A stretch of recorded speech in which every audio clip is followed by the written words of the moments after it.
Aquí la vena cava inferior y cómo se forma la vena cava, las venas ilíacas y la vena porta, que es una de las venas más importantes, va de todo lo que recoge del intestino, va hacia el hígado. Entonces aquí está el sistema venoso y la intención es que estamos acá contra la gravedad, por ejemplo. Aquí estamos contra la gravedad. ¿Qué significa estar contra la gravedad? Es de que el flujo de la sangre tiene que ir en contra de la gravedad, tiene que llegar a la sangre a la aurícula derecha, pero digamos desde el miembro inferior, y que deba de ascender hacia la aurícula derecha.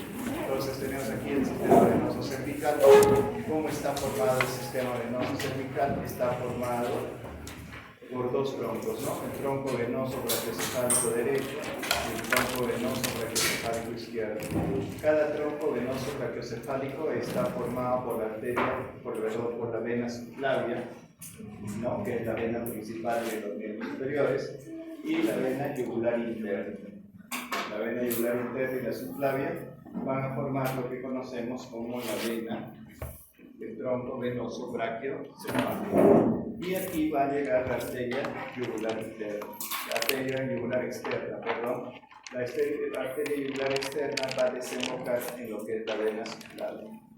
Aquí llegan afluentes, que es, por ejemplo, las venas tiroideas, ¿no? Estos son afluentes que van llegando. Aquí tenemos la vena cava superior, donde no se ha formado. Estas iniciales se llaman porque es tronco venoso brachiocefálico. Tronco venoso brachiocefálico derecho, tronco venoso brachiocefálico izquierdo. Y este tronco venoso, y hay las venas ácidos que recogen la sangre de los intercostales.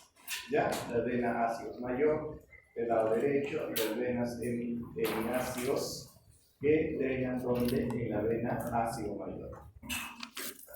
Esto es el síndrome de vena cava superior. ¿Qué es lo que ha sucedido? Hay una compresión tumoral de la vena cava superior. Esta compresión tumoral de la vena cava superior, ¿qué es lo que ha hecho? Ha hecho que el flujo de retorno de la sangre sea dificultoso.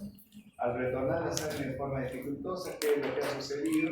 Ha sucedido una dilatación ¿de qué? De las venas. Entonces, y esta dilatación de las venas, como la sangre no fluye bien, entonces, ¿qué es lo que va a suceder? Va a suceder que este miembro va a comenzar a aumentar de volumen, este miembro se va a hinchar. Entonces, aquí hay un edema del miembro superior, derecho como izquierdo, y también hay una dificultad en el retorno, por eso hay una distensión de la arteria yugular interna como externa, lo que clínicamente se va a traducir en un fenómeno conocido como ingurgitación yugular o ingurgitación yugular. Entonces esto, por ejemplo, que está acá, es la vena yugular externa, y esta vena yugular externa se ve y se le reconoce como ingurgitación. Como la sangre no fluye completamente, se aperturan unos vasos que generalmente están comprimidos, ¿no? Están comprimidos, ¿por qué? Porque no son necesarios cuando en nuestra edad adulta. Ya no son necesarios en nuestra edad adulta, por lo tanto se aperturan, y esto es lo que vamos a conocer como circulación colateral. Entonces este tumor de mediastino, ¿cuál es lo curioso? Es que va a agarrar y va a comprimir la vena cava superior. Por lo tanto, ¿qué va a suceder? Va a suceder que esto es una emergencia oncológica, así se llama, emergencia oncológica. Entonces, ¿cómo se forma la vena cava inferior? La vena cava inferior se forma por las venas ilíacas, ¿no? Ilíaca interna, ilíaca externa, ilíaca común, se va a formar la vena cava inferior, ¿no? Y esta vena cava inferior, pues va a tener afluentes, ¿no? Afluentes tanto del lado derecho como del lado izquierdo. ¿Y qué llama la atención? Que hay afluentes directos, ¿no? Afluentes directos. Por ejemplo, la vena suprarrenal, la vena renal y la vena gonadal derecha fluyen directamente en la vena cava superior. Pero el lado izquierdo, solamente un afluente principal es la vena renal y la suprarrenal izquierda y la gonadal izquierda, miren, fíjense, drenan en la vena renal izquierda, ¿no? Entonces de aquí también nosotros vamos a ver que vamos a encontrar una vena bien importante, una vena importante que va a ser la vena porta. Esta vena porta va a estar formada por dos venas, una vena esplénica y la vena mesentérica superior. La vena mesentérica superior y la vena esplénica. Y también se tiene que decir que la vena mesentérica inferior drena ¿dónde? Drena en la vena esplénica. Eso ya está, ¿no? Eso ya está conocido, que la vena mesentérica inferior drena en la vena esplénica. Y de ahí forman la vena porta. Y la vena porta pues ingresa todo el sistema portal hepático para salir por las venas suprahepáticas y llegar a la vena cava inferior. Aquí está la diferencia. Hoy ya estabas hablando del sistema venoso. ¿Cuál es la diferencia entre una arteria y una vena? La diferencia entre una arteria y una vena es en la parte muscular, en la túnica media. La túnica media de la vena es bien delgada, a diferencia de la túnica media de la arteria, que es gruesa, engrosada. ¿Ya? Por lo demás, la túnica íntima es semejante, ¿no? La túnica adventicia es semejante, pero lo que llama la atención es la túnica media. Entonces, esta túnica media, tanto de la arteria como de la vena, también tiene receptores. Receptores alfa 1, receptores beta 2 y también tiene receptores muscarínicos. ¿Ya? Por lo tanto, se va a producir vasodilatación y vasoconstricción, tanto en la arteria como en la vena. Entonces, la estructura del sistema venoso, tenemos una túnica interna. No, eso es lo que hemos visto, pero miren cómo está acá el flujo. El flujo está en esta dirección. El flujo está en esta dirección. Y esta dirección es la que va a llegar, ¿no? Entonces, y estas son, todo es un sistema de comunicantes. Y esta comunicación de lo externo con lo interno se le va a llamar venas perforantes. ¿Ya? Venas perforantes, que comunican el sistema superficial con el sistema profundo. Y este flujo es ascendente. Si esto lo vamos viendo, que este es un flujo ascendente, más en venas de miembro inferior. El flujo tiene que ser ascendente contra la gravedad. Recuerden eso, ascendente contra la gravedad. Entonces aquí tenemos la vena y la arteria, y miren histológicamente la diferencia de la túnica media. ¿Ven? Lo ven, es una túnica media engrosada, con una cantidad mayor de músculos, y la vena una túnica media delgada, y por eso es que la vena se dice que se les va a conocer como vasos de capacitancia, o sea, vasos donde vamos a conservar la mayor cantidad de sangre. Entonces, ¿dónde es un gran reservorio de sangre? En el sistema venoso. Aquí tenemos las venas y las arterias. Miren la diferencia en el flujo. El flujo, por ejemplo, se va a ir en esta dirección. Más el flujo en la vena también va a ir en esta dirección. Si nosotros lo cambiamos de posición, o sea, lo ponemos así, paraditos a los dos, el flujo va a ser en esta dirección, o sea, que va a ser en dirección hacia arriba. Entonces, si nosotros vemos, cuando la sangre fluye en este sentido, como va en contra de la gravedad, esta fuerza muscular o esta fuerza de contracción de la vena también disminuye. ¿Y qué es lo que va a suceder? La sangre va a tender a retornar por gravedad hacia abajo. Y al tender, o sea, al retornar o al querer retornar, van a cerrarse estas válvulas. Entonces tenemos acá, para que la sangre fluya bien desde la región distal de la próxima, o sea, desde los pies, de los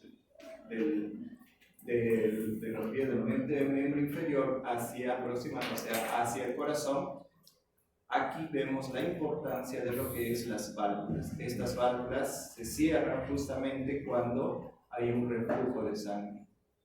Entonces estas válvulas, miren cómo está aquí, el flujo esto es normal, esto es lo que está yendo hacia arriba, ¿no? ¿Y qué va a suceder en un momento? Porque para que se ascienda esta sangre, la vena produce vasoconstricción. ¿Y qué es lo que va a suceder? Cuando disminuye esa vasoconstricción, ¿qué es lo que va a pasar? Va a haber un retorno de la sangre cuando se relaja esa vena, ¿no? Entonces, ¿qué va a suceder acá? Va a haber una cerradura de estas válvulas venosas. Pero aquí también, esto es algo más anatómico, y aquí vemos, mira cómo está el flujo. Aquí esto es lo normal. Lo normal es que el flujo de la sangre no retorne, ¿no? ¿Por qué? Por la presencia de las válvulas y por un cierre completo de estas válvulas. Pero ¿qué resulta? Que a veces existen válvulas insuficientes, o sea, estas válvulas son insuficientes, por lo tanto, la sangre retorna hacia el miembro inferior. La sangre retorna hacia el miembro inferior. Entonces, al retornar la sangre hacia el miembro inferior, ¿qué va a suceder? Se van a dilatar las venas en el miembro inferior. Al dilatarse las venas en el miembro inferior, van a aparecer unas dilataciones que incluso se observan en la piel, entonces, de muchas personas, que se le va a conocer como varices. ¿Ya? Entonces, ¿por qué suceden las varices? Las varices van a suceder porque hay una incompetencia valvular venosa. Entonces, las varices suceden por eso. Como la sangre debe fluir hacia arriba y no se cierra completamente, esta sangre retorna y va a condicionar a la presencia de varices. Esto es un experimento en 1628 de William Harvey. ¿Qué es lo que hacía? Miren cómo demostraba la presencia de las válvulas. ¿Qué es lo que hizo William Harvey? Aquí en el punto K, ¿qué es lo que hizo? Presionó, mira, primero puso un torniquete, presionó y extendió el dedo de acá por la vena y miren qué es lo que sucedió. Sucedió que la sangre de la vena no fluía hacia adelante, ¿no? Entonces, ¿qué es lo que hizo? Vio y determinó la presencia de las válvulas. Como seguíamos hablando, vamos a hablar ahora un poquito, que hemos visto en el gráfico anterior, el sistema venoso profundo y el sistema venoso superficial. Y la comunicación que existe entre el sistema venoso profundo y superficial, que vamos a conocerlo como la vena perforante. La vena perforante es una vena que va a comunicar el sistema venoso superficial del sistema venoso profundo. Entonces aquí está el sistema venoso profundo y el superficial, ¿no? Entonces, la otra forma de comunicación es entre dos venas superficiales. Una vena superficial y otra vena superficial, y la vena que comunica dos venas superficiales se le va a conocer como venas comunicantes. Se le va a conocer como vena comunicante. ¿No? Aquí, miren, aquí vemos la presencia de las válvulas. Se va a conocer. Y la vena que comunica el sistema superficial con el profundo va a ser la vena perforante. Aquí está, miren lo que decíamos, que son las varices. Las varices, ¿por qué van a suceder? Porque las válvulas se vuelven insuficientes, o sea, las válvulas ya no cierran completamente. Al no cerrar hay un flujo retrógrado de la sangre, y ese flujo retrógrado de la sangre, ¿qué es lo que va a suceder? Va a dilatar las venas. En este caso, por ejemplo, es una dilatación venosa, las varices tronculares, porque son bien gruesas, ¿no? Acá son dilataciones mucho más pequeñitas, varices reticulares, ¿no? Pero ¿por qué? Por insuficiencia venosa, por eso se llama así, insuficiencias venosas. Estos son complicaciones de las varices, las úlceras varicosas. ¿Y qué es esto, no? Son un grado de insuficiencia venosa, varices, que producen aumento de la presión venosa, o sea, el aumento del flujo de la sangre que retorna va a aumentar la sangre en el vaso y lo que va a aumentar la presión, ¿no? Entonces, si es en la vena, aumenta la presión venosa. Dificultad de retorno venoso, claro, ¿no? Porque hay bastante cantidad de sangre y no hay retorno adecuado. Dilatación y deformidades de las venas superficiales. Esto, ¿no? Dilatación y deformidades. Complicaciones estéticas, obviamente, nadie va a gustar andar así. Trombosis venosa profunda, como aquí hay, digamos, ¿qué es lo que pasa? La sangre se va quedando acá. hay una, digamos, y ¿qué es lo que va a suceder? Se pueden formar trombos. Estos trombos viajan a trombos, a vasos venosos profundos y ahí quedarse, ¿no? Y produce una trombosis venosa profunda, TVT. Y esto es una complicación, una úlcera dolorosa, úlceras varicosas. Acá miren las venas perforantes, es la que estamos viendo acá. Pero ¿qué va a resultar? ¿Por qué es importante estas venas perforantes? Estas venas perforantes son importantes porque cuando se produce una trombosis venosa profunda como la que está sucediendo acá lo ven, ¿quiénes se activan rápidamente? Las venas perforantes. ¿Para qué se activan estas venas perforantes? Porque van a permitir que el flujo de la sangre bypassee este trombo, y al bypassear este trombo va a retornar hacia la vena acá inferior, la vena ilíaca, a donde nosotros veamos, con la femoral. Pero bypassea esto por el sistema superficial. Entonces, esa es la importancia de una vena perforante, ¿no? Una vena perforante nos va a servir para hacer que el flujo fluya completamente, ¿no? O fluya sin problemas de lo que ha producido la trombosis. Esta trombosis que encontramos acá, que es una trombosis venosa profunda, ¿qué es lo que va a producir en el paciente? Va a producir que la sangre que está acá no fluya. No fluir, esto se va a dilatar, ¿no? Se está llenando de mayor cantidad de sangre y al dilatarse aumenta la presión hidrostática, y al aumentar la presión hidrostática, ¿qué es lo que va a suceder? Va a edematizar la pierna del paciente. Edematiza y se hincha la pierna del paciente. Al hincharse la pierna del paciente se ve pues una pierna hinchada, muy hinchada, que hace que nosotros sospechemos de trombosis venosa profunda. Aquí está, miren, ¿ve? Esto es solamente una pierna hinchada, nada más comparada con esta, miren. Entonces esto incluso se le conoce como tromboflebitis, ¿no? Por esta coloración rojiza.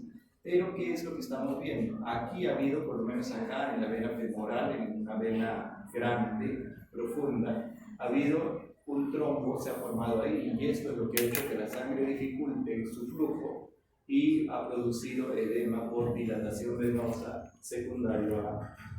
Y esto aquí produjo un aumento de la presión hidrostática, ¿no? Esta trombosis venosa profunda que se ve en miembro inferior puede producir complicaciones,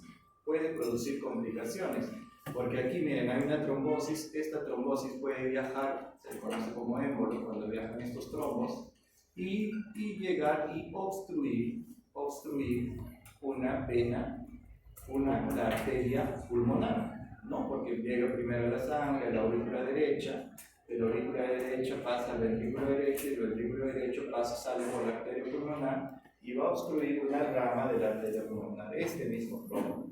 Y a ese fenómeno que obstruye al pulmón se le va a conocer como tromboembolismo pulmonar. Entonces, cada vez que ustedes formen trombos en la vena en el miembro inferior, tengan mucho cuidado porque esta trombosis venosa profunda se puede complicar con un tromboembolismo pulmonar. Entonces, si seguimos hablando de las venas, hemos dicho que las venas son vasos de capacitancia, son vasos donde se almacena la sangre.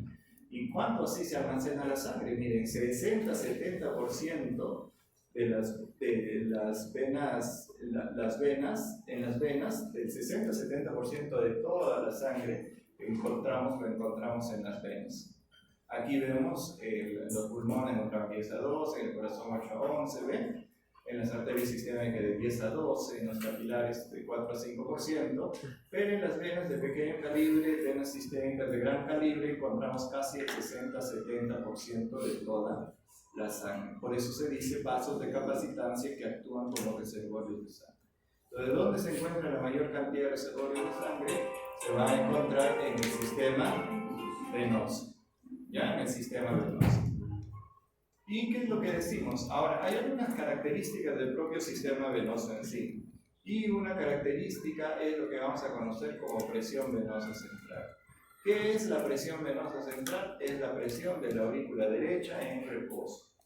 Entonces, esa es la presión de la aurícula derecha en reposo. ¿Qué significa? Que nosotros metemos un catéter y ese catéter va a llegar al ventrículo, a la aurícula derecha. Entonces, cuando llega a la aurícula derecha va a censar todas las variaciones de volumen que existen, ¿no?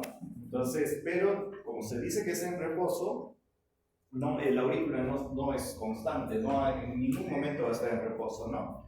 Entonces, ¿qué es lo que va a medir? Va a medir, digamos, en algún momento que la aurícula, por ejemplo, va, digamos, en un punto medio en que está en lo que se está dilatando y lo que está dilatando, o sea, recogiendo la sangre, y lo que está, con la sangre pasando de la aurícula al ventrículo. Entonces, esos momentos, por ejemplo, si es que nosotros censamos cuando la sangre pasa de la aurícula al ventrículo, la presión en la aurícula va a ser menor. Pero si nosotros censamos cuando la sangre está ingresando a la aurícula, la presión de la aurícula va a ser mayor. Por lo tanto, la presión venosa, digamos, no es una medición confiable. Pero no es una medición confiable, si bien es cierto eso, pero es una presión que nos orienta, ¿no? ¿Por qué nos orienta? Para ver el grado de hidratación del paciente. Entonces, si nosotros tenemos un paciente deshidratado, asumimos que tiene poco volumen de sangre. Entonces, por lo tanto, ¿qué es lo que va a suceder? La presión venosa central va a estar disminuida. Pero si tengo un paciente sobrehidratado, o un paciente con insuficiencia cardíaca sobrehidratado, con exceso de volumen, la presión venosa central va a ser alta. ¿Cuál es el promedio? Pero digamos en una persona normal de la presión venosa central o presión de la aurícula derecha va a ser 4.5 milímetros de mercurio. Entonces, la presión venosa central puede variar, ¿no? El promedio es de 4.5 milímetros de mercurio, puede llegar hasta 0 o puede subir hasta 5, 6. ¿Ya? Entonces, esto es lo que nosotros vemos como promedio. Ahora, otra característica del sistema venoso, que el flujo venoso es más lento que el sistema arterial, y esto es obvio, ¿no? Porque no es un sistema de presión, ¿no? El sistema de presión es el sistema arterial. Las venas son 6 a 10 veces más distensibles, por eso es que se le conoce como vasos de capacitancia, por eso se le conoce como sistemas de reservorio. Y almacenan, estaban yendo el 60-70% de la sangre circulante. Y la presencia de las válvulas origina turbulencia. Entonces, las válvulas originan turbulencia, pero no se escuchan, no tienen un sonido tan potente que nos pueden hacer escuchar un soplo, ¿no? Aquí está, miren, este es el retorno venoso. ¿Cómo se está dando el retorno venoso? El retorno venoso está dando, aquí están las arterias, las arteriolas. Aquí están los capilares, toda la superficie de los capilares, y los capilares retornan por el sistema venoso. Todo esto porque está de bordo, porque es un vaso de capacitancia. Por eso, y aquí encontramos que el 60-70% de la sangre en todo este sistema venoso. Por eso se le conoce como compartimiento venoso periférico. Y este compartimiento venoso periférico, y este va a ser, la aurícula va a ser el compartimiento venoso central, y por eso se llama presión venosa central. Entonces, si nosotros sacamos y nos preguntáramos ¿cómo es el flujo de la sangre? El flujo de la sangre es en este sentido. Entonces, si nosotros diríamos, y recordaríamos nuestra clase de flujo, diríamos que el flujo es igual a la diferencia de presiones entre la resistencia. Entonces, por lo tanto, si ustedes de aquí nomás sacan la cuenta, la presión en este punto es mucho mayor que la presión en este punto. Por lo tanto, el flujo va a ser en este sentido. Entonces, una forma que la sangre fluye en este sentido es por la diferencia de presiones, ¿no? La diferencia de presión. Y la resistencia, bueno, también hace no se permite un flujo constante, ¿no? Entonces aquí tenemos el flujo en este sentido. Presión, acá en este punto, es mucho mayor que en la aurícula. Y por esa diferencia de presiones, el flujo es en este sentido. Entonces, y aquí nomás nos preguntamos, entonces ya aprendimos una forma, ¿no? Cómo retorna la sangre. Pero eso, digamos, Si nosotros nos ponemos así paraditos, todo lo que está por debajo del corazón está en contra de la gravedad. ¿No? Todo lo que está sobre el corazón está la gravedad. Lo favorece, ¿no? ¿Por qué? Porque la sangre llega pues, por gravedad al corazón. Pero ¿qué va a suceder cuando está en miembro inferior? Tiene que la sangre fluir hacia arriba en contra de la gravedad. Por lo tanto, hay algunos mecanismos que se activan, que lo vamos a conocer como mecanismos del retorno venoso. Y estos mecanismos del retorno venoso son todos estos: succión cardíaca, la gravedad, la bomba del músculo estriado, el gradiente de presión, la bomba torácica, también se le conoce como bomba respiratoria.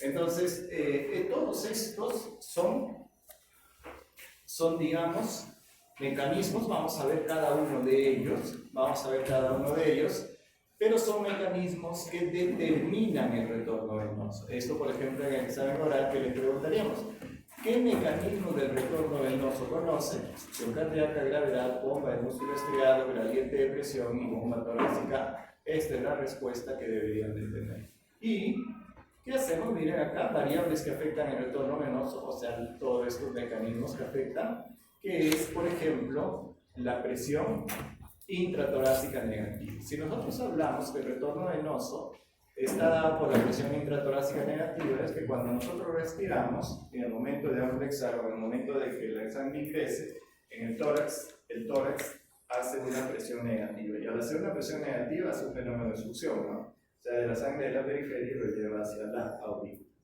Por eso, en la respiración hacemos una presión torácica negativa.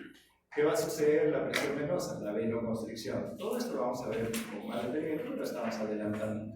La venoconstricción. Entonces, ¿qué es lo que va a suceder?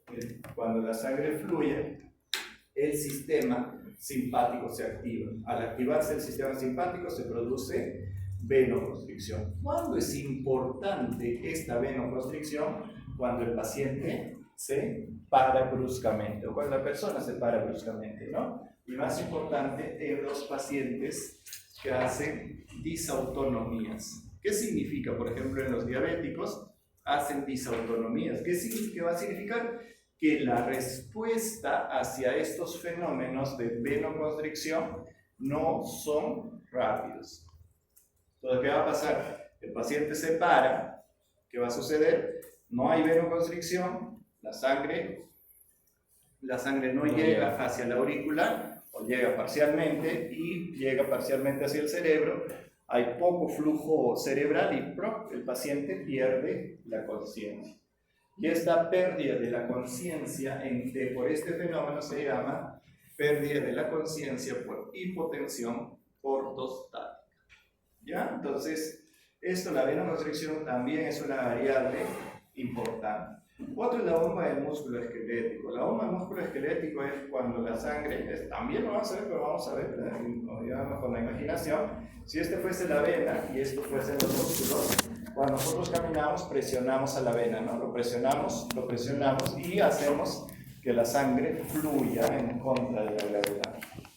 Y aquí tenemos, ¿no?, la función de la bomba cardíaca. Disminución de la presión en la aurícula derecha.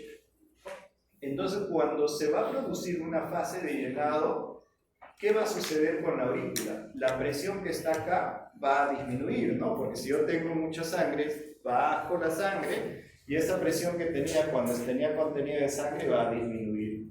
Y al disminuir, ¿qué es lo que va a suceder? El flujo, la diferencia de las presiones va a ser mucho mejor y por lo tanto va a ir en ese sentido. ¿Ya? Ahora, en caso de la gravedad como mecanismo de retorno venoso, ya les dije, todo lo que está sobre el corazón se facilita el retorno venoso por la gravedad, todo lo que está hacia arriba. Entonces, la sangre de su cabeza y cuello regresa al corazón con solo fluir hacia abajo a través de las grandes venas que se encuentran arriba del corazón. Y acá en este sistema venoso de la cabeza, del cuello, no existen válvulas. O sea, no es que la sangre llega, ya está lleno y se cierra una válvula. No existen válvulas. Por lo tanto, la presión que hay en la aurícula la presión que hay en la aurícula se puede traducir en la yugular.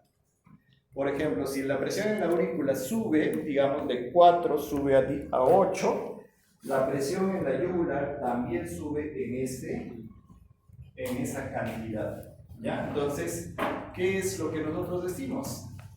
Que las variaciones de la presión venosa central son directamente proporcionales a las variaciones en la vena yugulares. Entonces, cada vez que nosotros llenamos de sangre, siempre las venas yugulares en ese mismo sentido, ¿no? Si baja la presión venosa, va a bajar la presión venosa yugular. Entonces, la gravedad. Ahora la bomba del músculo esquelético, que mira que les menciono. Entonces, aquí hay una, digamos, aquí está una vena, aquí está la vena y aquí está el músculo en relajación. Ustedes están paraditos, el músculo está en relajación. Y cuando comienzan a caminar, entonces, ¿qué va a suceder con este músculo? Va a comenzar a contraerse. Y al comenzar a contraerse, ¿qué es lo que va a hacer? Va a hacer que la vena, digamos, se colapse y hace que la sangre ascienda. Acá tenemos, aquí esta es otra imagen donde se ve mucho mejor. Aquí el músculo está relajado y miren qué es lo que está haciendo. Al contraerse, cierra casi las válvulas, las venas perforantes y hace que la sangre pues fluya en este sentido. Cambios en la presión venosa durante la marcha puede variar. Miren cómo la presión venosa disminuye cuando nosotros caminamos y aumenta cuando estamos en reposo. Entonces aquí hay otro, ¿no? La vasoconstricción venosa. Entonces la vasoconstricción venosa es lo mismo que yo dijera venoconstricción. O sea, vasoconstricción venosa es lo mismo que dijera venoconstricción. Y que esto es importante cuando el paciente se para bruscamente. Y prueben, ¿no? ¿Tienen sus abuelitos vivos? ¿Sí? Ya, pero tu abuelito, bueno, si no tienes abuelito, usted quizás tenga 60, ¿no? A tu bisabuelo, que tiene 80. A sus 80, 85. Lo vas a ver brusco. Y el abuelo se va a caer. ¿Por qué? Porque de edad también hay cierto grado de disautonomía. ¿Ya? No hagan eso, pero bueno, la idea como para si quieren experimentar este fenómeno, como para que se acuerdan, lo paran al abuelo. Y entonces, ¿qué va a suceder? En el paro, ¿qué va a suceder? La bomba del músculo cardíaco al pararme, ¿qué va a suceder? No funciona. No funciona. No funciona para nada. Y en el momento en que respiro, ya, pero eso es lo que se activa en ese momento, es el sistema simpático. O sea, al momento se paró, o sea, ni siquiera comenzó a inspirar y todo lo que en ese momento se activa, todo es el sistema simpático. Y el sistema simpático, ¿qué es lo que hace? Aumenta la presión venosa y al aumentar la presión venosa, pues sucede la vasoconstricción, aumentando el retorno venoso. Se aumenta la presión venosa por vasoconstricción venoso y por actividad del sistema nervioso simpático, ¿no? Vasoconstricción, aumenta la presión venosa, aumentando el retorno venoso. Mira, aumentando el retorno venoso, que también el retorno venoso aumentaba acá por aumento respiratorio, la inspiración, la bomba cardíaca que estamos hablando y la bomba muscular. Pero este aumento del retorno venoso por aumento de la presión venosa es más como una respuesta aguda. ¿Ya? Se paran, la bomba muscular no funciona. Estoy inspirando recién. La diferencia de presiones se puede dar, pero no compensa. Entonces, como no compensa, ¿qué hace el simpático? Se activa. La bomba torácica respiratoria. ¿Qué estábamos hablando de la bomba torácica respiratoria? ¿Qué hemos dicho? Los fenómenos de inspiración. Fenómenos de inspiración, ¿qué es lo que van a hacer? Van a crear una presión negativa. Una presión negativa en el tórax. Esa presión negativa en el tórax va a hacer de que la sangre fluya, pues no es como si lo aspirara, como lo succionara. La presión torácica disminuye a menos 6 milímetros de mercurio, ¿eh?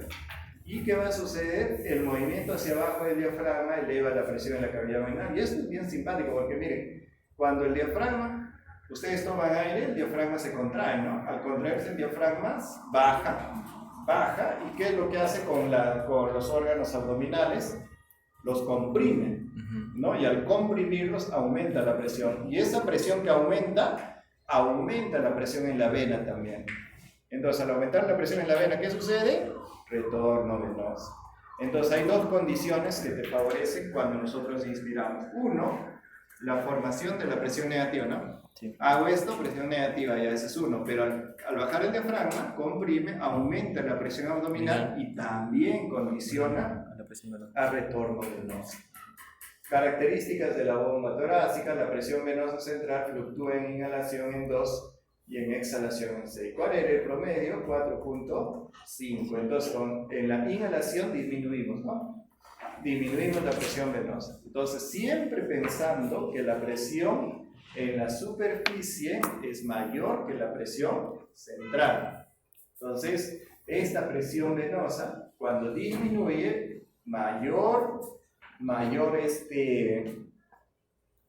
diferencial de presión y mejor retorno venoso. Aquí está, miren, la presión intratorácica negativa. Dice, ¿qué les dije? Cuando baja la presión intratorácica, ¿no?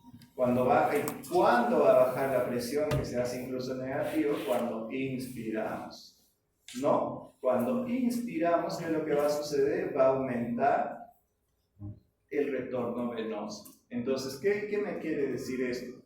La presión en la yugular, la presión en la yugular se refleja lo que es en la presión de la aurícula. Y entonces, ¿qué sucedería la presión cuando nosotros inspiramos? ¿La presión en la aurícula aumenta o disminuye? Disminuye. Por lo tanto, la presión en la yugular va a aumentar o va a disminuir. También va a disminuir. ¿Ya? Entonces hemos dicho eso, ¿no? La traducción, recuerden, la presión en la aurícula es directamente proporcional a la presión en las yugulares. Por lo tanto, si en la presión intratorácica disminuye la presión en la aurícula, como hemos visto en esta lámina, ¿qué es lo que va a suceder con la presión venosa yugular? También va a disminuir. Y eso es lo que nos dice este gráfico, ¿ves? Está disminuyendo y está disminuyendo. Y esto es lo que hablábamos de la diferencia de presiones, ¿no? Como habíamos aprendido, el flujo era, la ley de Ohm, una diferencia de presiones. Miren esta diferencia de presiones. La presión en la periferia es mucho mayor que la presión en la aurícula derecha. Por lo tanto, el flujo y el sentido del flujo va a ser en esta dirección. Y hablamos de Ohm, la diferencia de presiones sobre la resistencia. Si la resistencia lo tuviéramos, digamos, en 1, o sea, no es una resistencia considerable, solamente nos quedaría la diferencia de presiones. ¿Ya? La diferencia de presión. ¿Qué les decía? Que la presión venosa central era un indicador del estado circulatorio, ¿no? O sea, si es que hay demasiado sangre, o sea, estamos sobrehidratados, la presión venosa central se incrementa. La presión de llenado del hemicardio derecho, la presión venosa central, porque medimos en la lesión en la aurícula derecha. Es positiva sobre el gasto cardíaco y es negativa sobre el retorno. O sea, una presión venosa central negativa hace que haya mayor retorno venoso. Y una presión venosa central positiva también mejora el gasto cardíaco. Los cambios de la presión venosa central causan cambios en esencia paralelos de la presión del llenado del hemicardio izquierdo. O sea, lo que está sucediendo en el derecho se traduce lo mismo en el lado izquierdo. Pero si nosotros vemos, esta presión venosa central, digamos, no es dinámico, pues es estático. ¿En qué momento de la aurícula se va a quedar así, ¿no? En un punto medio. Nada, pues, ¿no? Entonces, cuando nosotros medimos la presión venosa, cuando medíamos la presión venosa central, ¿qué es lo que hacíamos? Nosotros creíamos de que había un fenómeno en el momento, en una presión estática ahí y que nosotros medíamos, ¿no? Pero, digamos, esto resultó ya ser algo histórico, pero el concepto continúa, ¿no? Las presiones en la aurícula. Entonces, ¿qué es lo que hacíamos? Medíamos. ¿Cómo medíamos? Ahorita lo vamos a ver. Ah, no, ya no está. Y medíamos esta presión. Esta presión lo medíamos y nosotros decíamos, ¿no? Si la presión venosa central en centímetros de agua está sobre 10, el paciente está bien hidratado. Si está por debajo de 4, 5, está deshidratado. Y así manejábamos nuestra presión venosa central. Entonces, sigamos hablando, digamos, hablaba del retorno venoso, influencia de la presión venosa central sobre el retorno venoso. Aquí está la presión venosa central en promedio, que les dije cuánto era, 4.5 mililitros de mercurio. Entonces, más o menos 4, 6. Entonces, miren, 12, 18 mililitros de mercurio en las venas periféricas y la gradiente de presión va a ser de 7 a 13. ¿De dónde a dónde va a fluir la sangre? Del sitio de mayor presión al de menor presión. Por eso dice el gradiente de presión y el retorno venoso aumentan, ¿no? O sea, cuando baja la presión venosa central, ¿cuándo baja la presión venosa central? En la succión, digo, en inspiración. Cuando el volumen sanguíneo aumenta, por ejemplo, si yo aumento esto, ¿cómo voy a aumentar acá?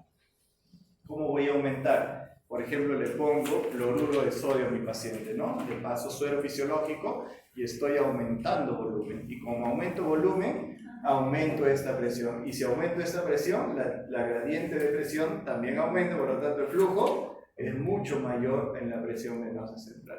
Pero ¿cuándo disminuiría esta gradiente de presión? Cuando la presión venosa central aumente. O sea, cuando esta presión venosa central aumente. ¿Y en qué situaciones puede aumentar esta presión venosa central? En pacientes con insuficiencia cardíaca.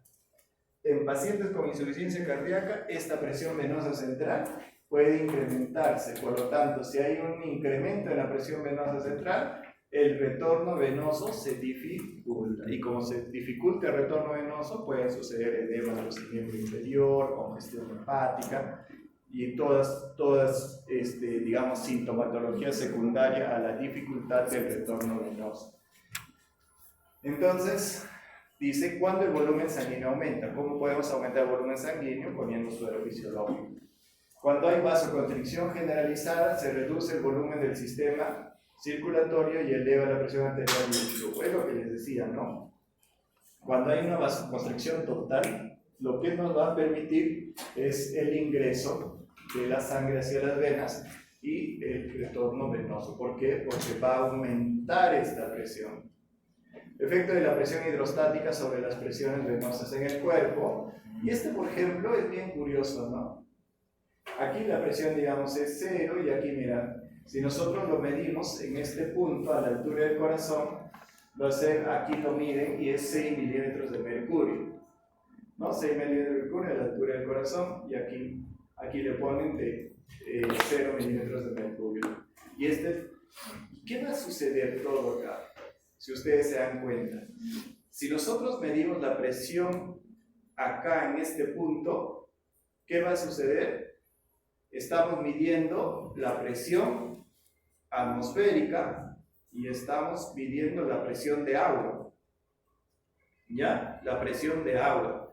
Y esta presión de agua más la presión atmosférica hace que la presión se incremente. Por eso dice efecto de la presión hidrostática sobre la presión venosa en el cuerpo. Yo me acuerdo que en un examen de cardiovascular el profesor dibujó no tenía los numeritos y puso una flecha acá y solamente una pregunta del examen. Explique por qué la presión es mayor. ¿Por qué la presión es mayor? Ni sabía si era mayor, ¿no? En ese momento me enteré que era mayor. Y ahora, ¿cómo voy a explicar? Bueno, pues en fin, ¿no? Ahí tuvimos que estar pensando en ese momento, ¿no? Y en ese momento la idea no es que va a estar mayor, pero va a estar mayor cuando está parado. Pero si no estuviera parado, la presión se iguala. Por eso es que nosotros medimos la presión, ¿dónde? A la altura del corazón. Y como lo medimos a la altura del corazón, es la teoría de los vasos comunicantes, pues, ¿no? O sea, la presión es la misma en un punto que en el otro. Curvas de función venosa, la presión venosa central, mírenme, Si yo incremento la presión venosa central, disminuyo el retorno venoso. ¿Se acuerdan que hemos dicho eso? Acá, si yo aumento la presión venosa central, voy a disminuir la gradiente. Si yo disminuyo la gradiente, voy a disminuir el retorno venoso. Miren este gráfico. Si yo aumento la presión venosa central, voy a disminuir el retorno venoso. ¿Lo ven? ¿Y cuándo se aumenta la presión venosa central? En una patología que ustedes ya lo van a conocer, en una patología de insuficiencia cardíaca. O sea que el corazón se llena así de gordo que no puede producir mayor volumen sistólico. Aquí presión venosa central y gasto cardíaco, ¿qué significa? ¿Qué dice?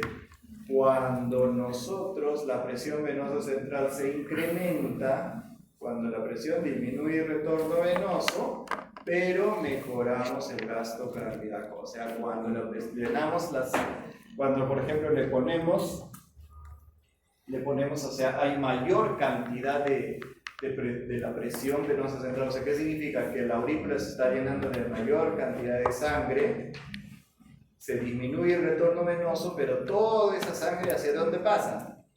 Pasa hacia el ventrículo y mejora la función cardíaca, ¿no? Entonces, a mayor presión venosa central, mejor función cardíaca. Pero esto es en situaciones no patológicas. En ustedes, por ejemplo. Entonces, la presión venosa central se incrementa y va a aumentar. Pero en situaciones patológicas, como en insuficiencia cardíaca, a mayor presión venosa central, menor retorno venoso, y la curva de la función cardíaca también disminuye cuando tenemos insuficiencia cardíaca. ¿Ya? Esto es en ustedes que están normales supuestamente. ¿Ya? Y eso cuando yo digo supuestamente normales, por ejemplo, cuando ustedes hacen semiología, lo curioso es cuando, por ejemplo, hacen una evaluación neurológica, ¿no? Dice, vamos a evaluar al paciente. Dice, a ver, mira señor, ¿no? Pero ustedes miran y el paciente mira. Y tú estás asumiendo que tú estás bien, pues. Y él le dice, señora, ¿sí está viendo? Tú dices, pero yo no veo, ¿no? ¿Quién es el que está mal? El paciente o yo. Por eso supuestamente nosotros estamos bien. Supuestamente, ¿no? Entonces a mis alumnos les enseñan, vamos a escuchar corazones. A ver, escuchen entre ustedes. Supuestamente están bien, ¿no? Y ahí se descubren varios chicos, por ejemplo, ahora se han hecho el café. ¿Alguien ha salido patológico? ¿Nadie? Mañana. Ah, ya. Entonces, ya cuando vean que este café está... recién se dan cuenta que andan patológicos, ¿no? Con su bloqueo, así. ¿Ya? Ahora la presión venosa central, ¿qué factores incrementan? De aquí que lo quiero que se puede nada más falla cardíaca. Y de aquí factores que disminuyen la inhalación y la hipovolemia, ¿no? La hipervolemia también. Entonces ahora vamos, ¿qué hemos dicho? Que la presión en la aurícula derecha se va a traducir, va a ser la misma que la presión yugular, ¿no? Por eso se dice pulso venoso yugular. Así ves. Aquí está la aurícula, aquí está el ventrículo, ¿ya? Aquí va a estar pues, la yugular, ya va a hacerlo así nada más. Miren, esta presión en este punto va a ser, cuando yo miro en este punto va a ser la misma. Yo aumento esta presión, en la misma constante va a aumentar esta presión. Si yo bajo esta presión en una flechita, esta va a bajar en una presión.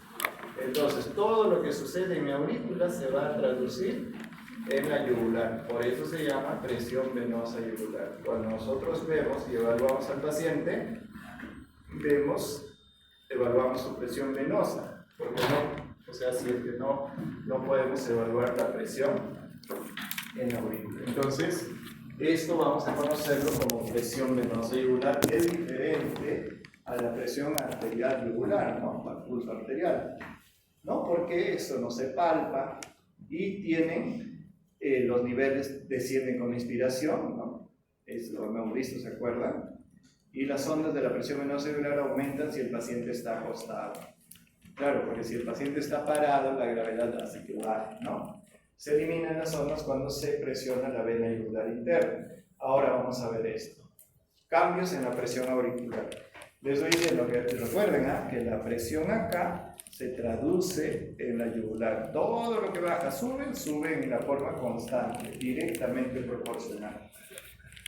Incrementan la presión. ¿Quiénes incrementan la presión en la aurícula? En esta aurícula derecha, ¿no? La contracción auricular. Entonces, cuando sucede esa contracción auricular, ¿qué va a suceder? Va a aumentar la presión. Por lo tanto, si aumenta la presión en la aurícula derecha, ¿qué va a suceder en la yugular? Aumenta. Y si yo quiero ver un gráfico, ¿cómo haría? ¿Haría así o haría así? Así, ¿no? Sí. O sea, la contracción auricular, si yo quiero ver un gráfico, va a estar en ese sentido. Cierre de la válvula tricúspide. ¿Por qué? ¿Por qué el cierre de la válvula tricúspide? ¿Qué va a suceder? Cuando se cierra la válvula tricúspide, ¿por qué? ¿En qué momento se cierra la válvula tricúspide? Al final de la diástole, ¿no? Al final de la diástole se cierra la válvula tricúspide y comienza la contracción isovolumétrica, ¿no? Y esa contracción isovolumétrica, ¿qué es lo que hace? Hace como ¿se acuerdan cuando vimos en anatomía? Hace como un abombamiento, ¿no? Entonces hace que la presión en la aurícula también aumente. Por eso dice el cierre de la válvula tricúspide.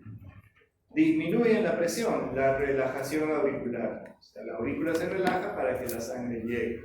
Y obviamente la apertura de la válvula tricúspide. Se abre la válvula tricúspide y la sangre que está en la aurícula baja al ventrículo. Todos estos fenómenos de variaciones de la presión en la aurícula se traducen en la presión venosa yugular. ¿Cómo? Así. Morfología de la presión venosa yugular. Se observan tres ondas ACV. Entonces, si son así de positivas, es que está aumentando o disminuyendo la presión venosa central. Está aumentando, ¿no? Y el seno X y el seno Y es porque la presión en la aurícula derecha ha disminuido. ¿Y dónde hemos medido este gráfico? Acá. En este punto. Entonces, ¿qué es la onda A? Va a suceder por la contracción de la aurícula derecha. Cuando la aurícula derecha se contrae, aumenta la presión y por lo tanto hace una onda positiva. Una onda positiva, ¿no? Esta onda A también puede ser, por ejemplo, si es que claro, por el reflujo existente durante la contracción, ¿no? Porque la contracción hace que la sangre, digamos, baje al ventrículo, pero también ese aumento de presión sube, ¿no? En forma retrógrada. Tiene lugar al final de la diástole, es obvio, la contracción, y desaparece en la fibrilación auricular la onda A. ¿Por qué desaparece? Porque la fibrilación auricular es un fenómeno que se va a producir por presencia o por activación de marcapasos ectópicos. O sea, ¿qué es un marcapaso ectópico? No sinusal, no auriculoventricular, son marcapasos anatómicos, pero los ectópicos son los que están metidos en las paredes de la aurícula. Entonces estos se activan, estos marcapasos, y comienzan a disparan y hacen un desorden de disparos. Y al hacer un desorden de disparos, ¿qué hace la aurícula? No hace eso, ¿verdad? No se llena, no se vacía, no se llena, no se vacía. Entonces, ¿qué hace la aurícula? Hace esto, ¿no? Entonces, al hacer esto, en este sentido, sea así de poquitos, hace que esta onda A se pierda. ¿Por qué? Porque la contracción auricular no es una contracción adecuada. Desaparece, por eso desaparece la onda A en la fibrilación auricular. Se incrementa el aumento de la resistencia al llenado del ventrículo derecho. Por ejemplo, ¿qué sucedería si yo tengo una válvula estenosada? ¿La aurícula tiene que tener más contracción o no? tiene que tener más fuerza y contracción, ¿no? Porque este no sabe, tiene que abrirlo con más fuerza. Por lo tanto, la presión venosa, la presión yugular de la onda A, ¿qué va a hacer? ¿Va a aumentar o va a disminuir? Va a aumentar demasiado, pues, ¿no? Si tengo, ¿no? Otro momento en que la presión de la onda A aumenta, cuando hay una hipertrofia del ventrículo. La hipertrofia del ventrículo está engrosada el ventrículo, ¿qué es lo que va a suceder? También va a tener dificultades para el paso de la sangre. Por lo tanto, la onda A va a elevarse grandemente. Ahora, la onda C, producida por la entrada de la válvula tricúspide en la aurícula derecha durante la sístole isovolumétrica. Ya les dije, la válvula auriculoventricular se cierra y comienza la contracción isovolumétrica, ¿no? Esa contracción isovolumétrica necesito ¿para qué? Superar la presión de la aorta. Entonces se contrae y ¿qué hacen las cuerdas tendinosas? Se tensan. ¿Y por qué se están tensando? Porque las valvas están ahí cerradas, ¿no? Pero estas valvas cerradas son como las cortinas, ¿no? Entonces están que se abomban hacia la aurícula derecha o izquierda, ¿no? Pero estábamos hablando de la aurícula derecha. Y esto, ¿qué puede hacer? Incrementa la onda C. Entonces, impacto también se le conoce como impacto de la arteria carótida adyacente sobre la vena yugular. Entonces, ya conocemos a la onda C. Onda descendente o seno X. Descenso de presión que ocurre durante la relajación auricular. El descenso de la presión que ocurre durante la relajación auricular. O sea, aquí se relaja y la aurícula, ¿para qué tiene que relajarse? Para que la sangre fluya, ¿no? Es la onda dominante en el pulso venoso y responsable del característico colapso sistólico del pulso venoso. ¿Por qué se le llama colapso sistólico? Porque se está produciendo justamente ¿en qué momento? En la sístole ventricular. Cuando yo digo sístole, solito, ¿qué les he dicho? Es ventrículo, pero yo para hablar de aurícula tengo que decir sístole auricular.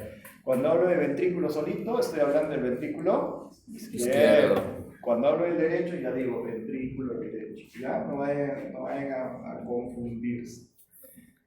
Por eso dice responsable del característico colapso sistólico del pulso venoso. ¿Por qué lo voy a decir todo? Porque justo esta relajación en la aurícula se produce cuando estamos en sístole. Aquí está, miren, ¿ven? Aquí justamente el sístole, la onda, el seno X. ¿Ven? El sístole, miren. La relajación de la aurícula se produce cuando el ventrículo está en sístole. Cuando el ventrículo está en sístole. Y que después de la primera, de la relajación de la aurícula, ¿qué es lo que pasa? En sístole, ¿qué es lo que está sucediendo en la aurícula? La aurícula se relaja y ¿qué va a suceder? Se va a comenzar a llenar la sangre. ¿Qué va a pasar con la presión en la aurícula? Aumenta, ¿no? Ya mira qué pasa, cómo está aumentando el sístole. ¿Se dan cuenta?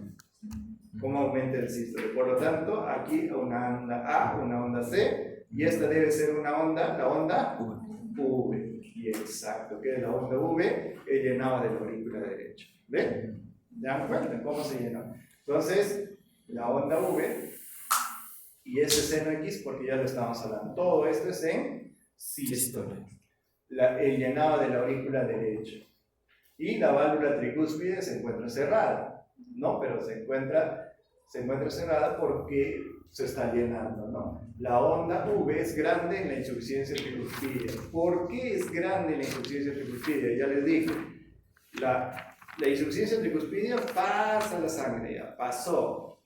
Y en el momento en que la sangre, digamos, debería de quedarse en el ventrículo, ¿qué hace? Hace un reflujo hacia la aurícula. Y al hacer un reflujo hacia la aurícula, hace que aparentemente llene de la cava y llene pues del ventrículo. Entonces, ¿qué hace? Sucede como si estuviese un llenado intenso, grande. Por eso la onda V es bien grande en la insuficiencia tricúspide. Por ejemplo, este tipo de preguntas no es que yo les voy a hacer y todo, bueno, yo puedo hacerles, pero este tipo de preguntas son propios de exámenes así, de exámenes de cuando ya termine la universidad, la onda U, onda V, onda X, etc. Eso es bien clásico. El seno I, aquí está el seno I, paso de la sangre de la aurícula derecha al ventrículo derecho al abrirse la válvula tricúspide. Y pues no, ¿por qué el seno I?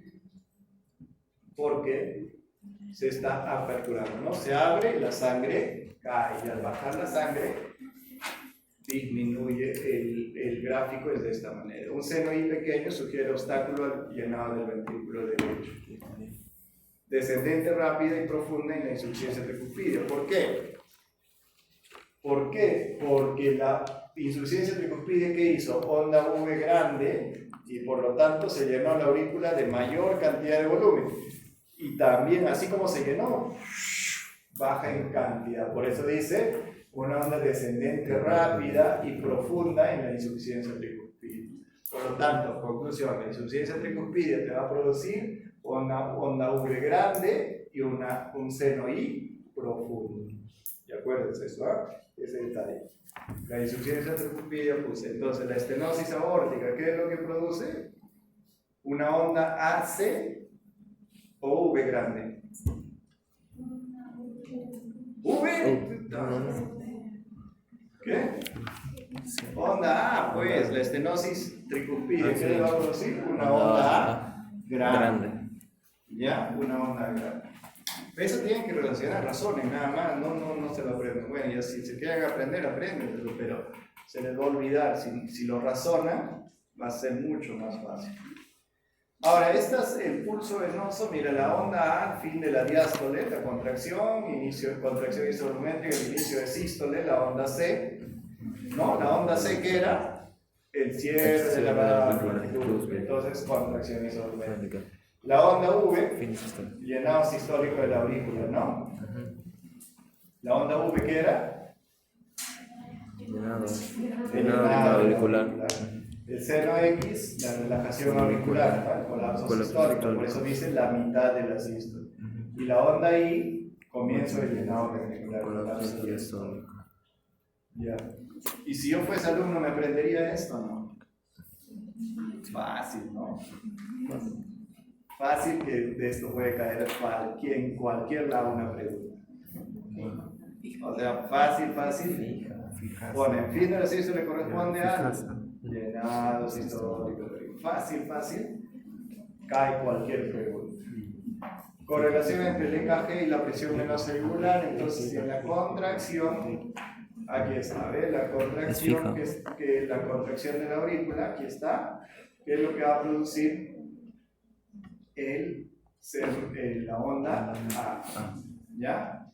Y esto es la sístole, esto es la sístole ventricular, ¿no? Por eso es que estamos viendo el seno X. Ya esta presión auricular ya no se hace. Mira, es lo que... Y esto, incluso esta lámina es mucho más antigua que yo. Porque esto hacía, por ejemplo, el doctor Albornoz. Ya, usted le dice, no, vamos a medir la presión venosa yugular. Ya, ¿qué hacían? Ponían en el ángulo de Lewis su regla, y de ahí ponían otra regla hasta donde llegue el punto de donde estaba la presión, digamos, la ingurgitación, ¿no? Entonces medían y decían, no, ya, entonces nos estima la presión media de la aurícula derecha. No, esto ya no se hace, ya no es a ningún médico midiendo. Entonces, ¿qué es lo que hacen ahora? Y ni siquiera ya ponen el catéter en la aurícula derecha, sino ponen el catéter directamente hasta la arteria pulmonar. Eso se llama presión en cuña. Los que alguna vez quieren ser intensivistas, por ejemplo, de ustedes, ya no así, cuando ustedes vean, pues, ya que se van a acordar de decir, el doctor nos enseñaba cosas del siglo pasado, cierto, pero nos sirve como concepto para aprender. Cuando ya aprendan presión en cuña, o cuando pongan sus catéteres, llegue ahí y van midiendo la variación de catéter, ahí hablan de las presiones en las aurículas. Aunque no crean, bueno, para lo que va a ser traumatólogo, le importa, ¿no? Tenía un compañero que de medicina, tú le decías, ¿cómo es la O en medicina? Así, decía. ¿Cómo es la I? Así. Ahora es traumatólogo. Es un buen traumatólogo. O sea, nosotros, o sea, no crean que oh, doctor, no sé nada, no, pero tienen habilidades diferentes. Es lo bueno, lo lindo de la medicina, si se dan cuenta. Por ejemplo, dicen, terminan la universidad y dicen, no me gusta ver así, el doctor, he descubierto que todos estos años lo he pasado. Me estresan, ¿no? Me estresan que el niño grite, no sería nada. ¿Todo qué? Pero ¿a dónde te inclinas? Quiero ser administración. ¿Qué haces? Administración en el sistema de salud. ¿Ve? No quiero ver pacientes, nada, también igual, me estresan, gritan, no sé. ¿Ya qué haces? Patología. Mirando tus amiguitas. Me gusta la adrenalina, el estrés, eres intensivista. Ya la medicina es bonita porque te permite desarrollarte en lo que tú gustes. ¿No? No es antes, por ejemplo, en la época mucho más antes de los Albornoz y todo, veían es el médico clínico, pues, ¿no? Es el médico capaz de hacer diagnósticos espectaculares. Y aquí lo mismo, ¿no? Listo. Ahora, ¿qué hacemos? ¿Tienen que hacer clases o no? Ya no, si contamos atrasadísimos.